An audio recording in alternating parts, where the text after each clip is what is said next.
Selamat pagi, selamat siang, dan selamat malam. Bertemu kembali dalam lanjutan pembelajaran kita pada bab 1. Hari ini kita akan membahas tentang tulang dan sendi. Tulang merupakan alat gerak pasif karena tidak dapat bergerak tanpa bantuan otot. Nah, nanti berdasarkan jenisnya, tulang ini ada dua macam. Yang pertama tulang rawan atau kartilago, kemudian tulang keras atau osteon.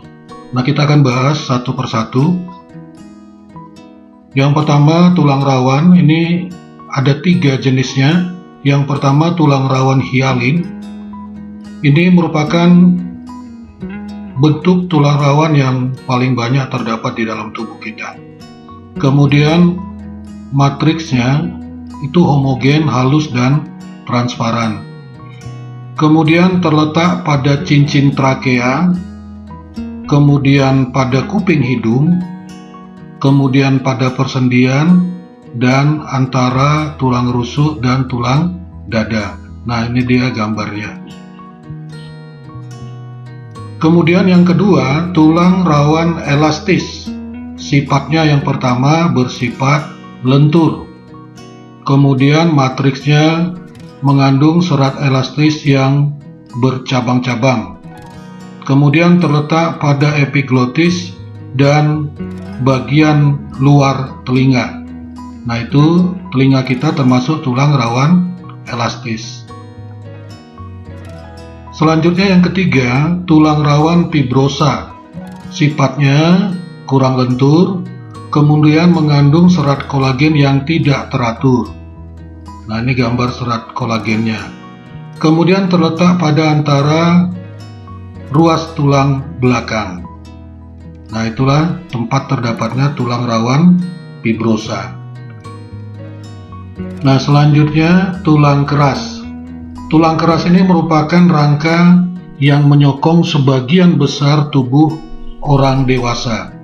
Nah, sel tulang keras itu disebut osteosit. Kemudian bagian luar tulang keras ini dilapisi oleh periosteum. Nah, periosteum inilah tempat melekatnya otot. Kemudian matriks tulang keras itu terdiri dari matriks kolagen, tapi jumlahnya tidak sebanyak pada tulang rawan. Kemudian terdiri dari ion kalsium, magnesium, dan fosfat. Kemudian matriks tulang keras itu membentuk lingkaran. Nah, bentuknya itu yang membentuk lingkaran itu kita sebut lamela. Kemudian lingkaran sel dan matriks itu akan mengelilingi saluran Happers. Berikutnya kita masih pada tulang keras. Ada beberapa istilah. Yang pertama, di dalam saluran Happers itu terdapat pembuluh darah. Nah, fungsinya untuk menyuplai zat makanan bagi sel tulang keras. Kemudian tiap sel tulang keras itu dihubungkan dengan sel tulang keras lain dan saluran Happers. Nah, dihubungkannya melalui canaliculi. Nah, ini fungsinya sebagai saluran oksigen, makanan, dan untuk membuang limbah. Kemudian saluran Happers, lingkaran sel, dan lingkaran matriks tulang keras itu membentuk sistem Happers.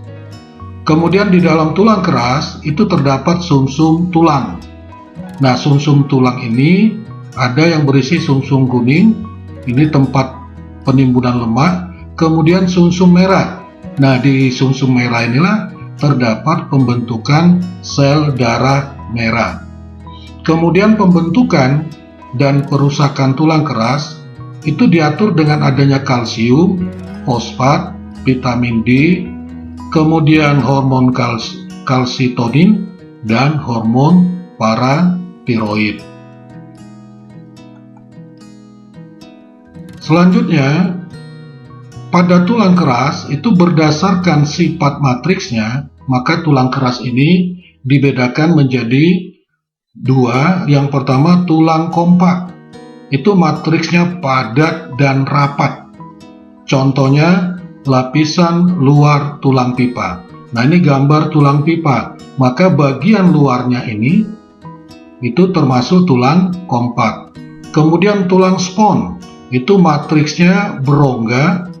Contohnya terdapat pada tulang pipih dan tulang pendek. Nah, pada gambar ini kalau kita belah tulangnya maka dia ada bagian yang tampak seperti rongga-rongga. Nah, kalau tulang itu ada rongga-rongganya, maka kita kelompokkan ke dalam tulang spons. Berikutnya, tulang keras berdasarkan bentuknya terdiri dari satu, tulang pipa. Biasanya berbentuk tabung dan memiliki rongga. Kemudian tulang pipa terbagi dalam ketiga bagian. Yang pertama diaphyse, ini bagian tengahnya. Di dalamnya terdapat rongga dan sumsum tulang. Epiphyse pada kedua ujung terdiri atas tulang spons. Kemudian cakra epiphyse itu antara epiphyse dan diaphyse. Contoh tulang pipa, ingat aja bentuknya seperti pipa. Nah, di dalamnya ada rongga. Contohnya pada tulang paha. Nah, sambil kamu ingat kembali nama-nama tulang, kemudian tulang betis, tulang kering, tulang hasta, dan tulang pengumpil. Selanjutnya yang kedua, tulang pipih. Nah, ciri khasnya berbentuk pipih dan berongga. Contohnya pada tulang rusuk. Maka tulang rusuk itu bentuknya pipih. Tulang belikat, ini pipih bentuknya. Kemudian tulang tengkorak. Ketiga, itu tulang pendek, berbentuk silindris. Ya.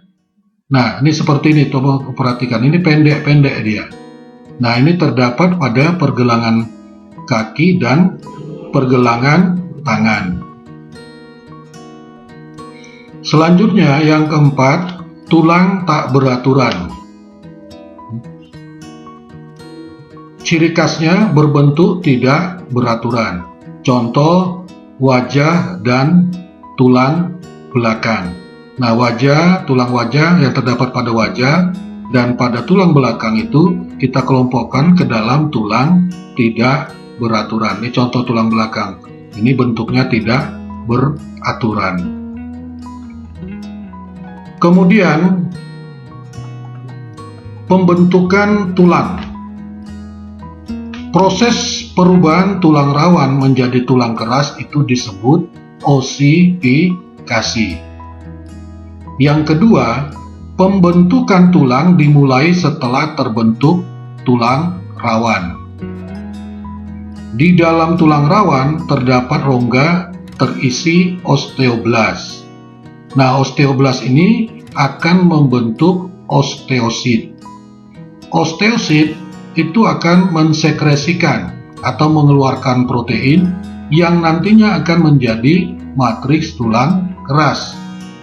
Kemudian matriks ini akan terisi oleh kalsium dan fosfat sehingga menyebabkan tulang itu akan mengeras. Nah, itu beberapa istilah juga yang penting kamu ingat.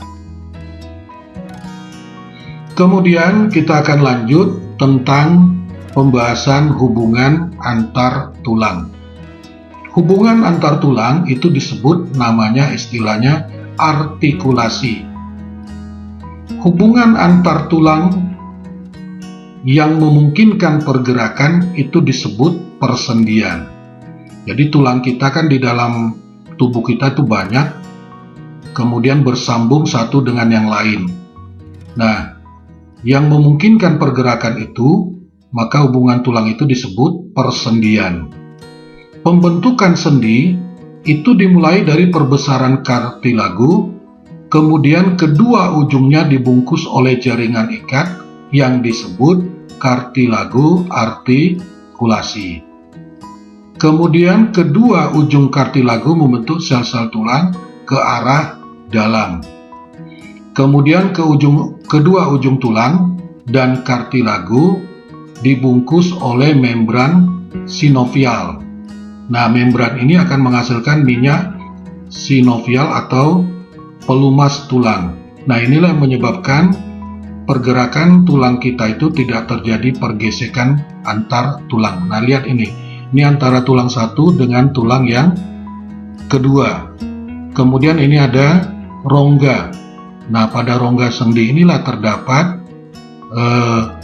minyak sinovial, sehingga antara tulang satu dengan tulang lain bisa terjadi pergerakan yang tidak menimbulkan pergesekan antara tulang yang satu dengan tulang yang kedua. Kemudian hubungan antar tulang yang kita sebut sendi tadi terdiri dari yang pertama sendi mati atau istilahnya sinartrosis. Nah, sinartrosis ini merupakan hubungan antar tulang yang tidak dapat digerakkan. Contoh, hubungan antar tulang tengkorak kepala kita. Nah, kalau kamu lihat gambar tengkorak kepala kita, ya, mulai dari tulang dahi, tulang ubun-ubun, tulang baji, tulang pelipis itu sebenarnya terdiri dari beberapa tulang dan itu saling berhubungan. Namun hubungan antara tulang itu tidak bisa bergerak. Maka kalau tidak bisa bergerak, maka itu disebut sendi mati. Yang kedua, sendi kaku, ampiartrosis. Nah, sendi kaku ini merupakan hubungan antar tulang yang dihubungkan oleh kartilago. Nah, ini memungkinkan gerakannya secara terbatas atau gerakannya sedikit.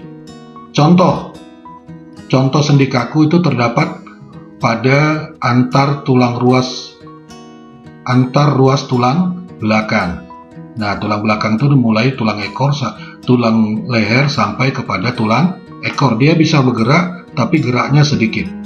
Kemudian sendi antar tulang betis dan tulang kering. Nah, itulah contoh sendi kaku. Kemudian yang ketiga, sendi gerak merupakan sendi yang tidak dihubungkan oleh jaringan ikat, sehingga mengakibatkan tulang itu dapat bergerak bebas. Nah, biasanya sendi gerak ini tersusun atas mangkok sendi, bonggol sendi, kemudian ada pembungkus sendi dan cairan sendi yang menghasilkan minyak pelumas sendi. Selanjutnya, sendi gerak tadi yang memungkinkan terjadinya gerakan itu ada 4 macam. Maka sendi gerak itu ada 4 macam. Yang pertama, sendi engsel. Ini mirip gerakannya seperti engsel pada pintu. Kemudian ada sendi peluru, kemudian ada sendi pelana, dan ada sendi putar. Nah, kita akan bahas satu persatu. Yang pertama, sendi engsel. Sendi engsel ini salah satu tulangnya hanya dapat digerakkan ke satu arah. Nah, ini contohnya pada lutut. Kemudian pada siku tangan, kemudian pada ruas antar jari. Itu juga merupakan sendi engsel. Berikutnya sendi peluru. Nah, sendi yang memungkinkan terjadi gerakan ke segala arah. Jadi kalau gerakannya ke segala arah, tentu dia dihubungkan dengan sendi peluru. Kemudian kedua ujung tulang berbentuk mangkok dan bonggol. Jadi ada yang seperti bonggol, ada yang seperti mangkok. Jadi dia masuk ke dalam sehingga mengakibatkan gerakannya ke segala arah. Nah, sendi peluru contohnya terdapat antara gelang bahu dan lengan atas. Kemudian antara tulang paha dan gelang pinggul. Itulah contoh sendi peluru. Kemudian sendi putar. Ciri khasnya ujung tulang yang satu mengelilingi ujung tulang lain sehingga memungkinkan gerakan memutar. Contoh, sendi antara tulang atlas atau badan kita dan tulang leher. Jadi antara badan kita dan tulang leher itu persendiannya seperti ini. Ya. Sehingga kepala dapat berputar ke kiri dan ke kanan. Nah, itu contoh sendi putar. Yang terakhir, sendi pelana. Sendi pelana ini, kedua ujung tulang membentuk sendi seperti pelana atau seperti tempat kita duduk pada kuda, berporos dua. Contohnya, sendi tulang pangkal ibu jari, kemudian antara tulang telapak tangan dan ruas jari. Ini sendi pelana di sini pada ibu jari, kemudian antara telapak tangan dan pergelangan telapak tangan dan ruas jari tangan juga merupakan sendi pelana. Demikian pembelajaran kita pada hari ini, dan nanti akan kita lanjut kembali pada pembahasan berikut tentang otot dan gangguan pada otot dan tulang. Sekian, mudah-mudahan semua siswa tetap semangat belajar dan tetap jaga kesehatan. Terima kasih.